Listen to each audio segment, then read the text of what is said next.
Game plan ng Barangay Ginebra para talunin ang San Miguel Beer. Kasado na!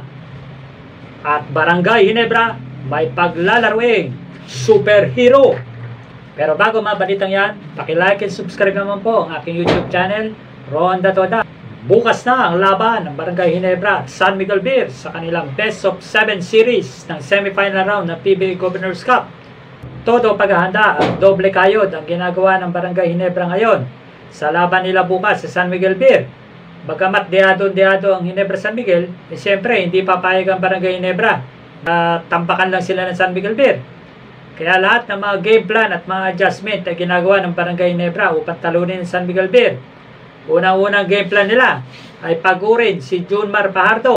Ito ang magiging susi ng Barangay Ginebra para matalo ng San Miguel Beer. Once na kasi pagod na si Junmar Fajardo ay hindi na ganong bumababa. Kaya madali nang atakihin ng Barangay Ginebra ang shaded lane kapag wala si Junmar. Isa rin sa mga game plan ng Barangay Ginebra ay hayaan si Junmar Fajardo sa kanyang shaded lane.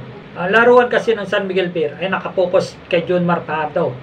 Once na na-check si Junmar Fajardo, mahihirapan na siyang ipasa yung bola sa kanyang mga kakampi.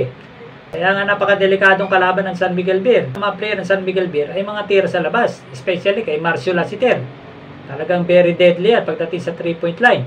Kaya yan dapat i-check ng Barangay Ginebra, si Marcio Lasiter at ang mga shooter ng San Miguel Beer. Tayo sa isa pa nating balita. Barangay Ginebra, paglalaroin na ang kanilang superhero. Kung ang San Miguel Beer ay may The Kraken, Junmar Fajardo, ang Barangay Ginebra ay merong Magic Justin Brownlee na talagang marami na pinatunayan. Hindi lang sa PBA at pagdating din sa mga international competition. Kung ang China nga ay pinaluhod ng Justin Brownlee at pinayak pa si Yao Ming At Latvia at talaga na-eliminate sa FIBA World Cup. At ang Bay Area Dragon ay pinahiya ng Barangay Ginebra.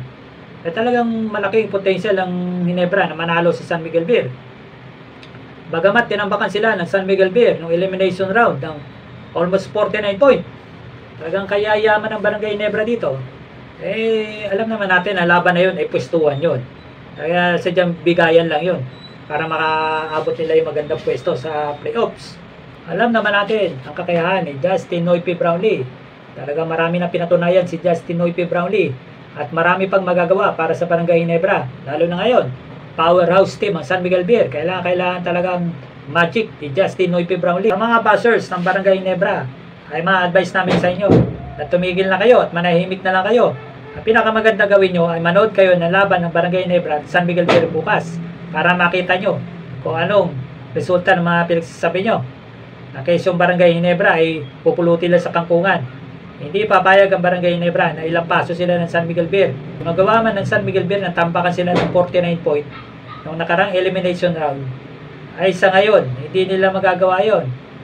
Sadyang babawi talaga ang Barangay Ginebra. Tagang gigil na gigil ang mga bataan ni Coach Temco na bawian ng San Miguel Beer. Hanggat nasa Ginebra si Justin Noype Brownlee, ay huwag kayong kabahan. Talagang marami pag pwede ipakita at pwede pang gawin si Justin Noype Brownlee. Kung powerhouse man ng San Miguel Beer at napakalakas na team, ay meron kayo inaan din yan.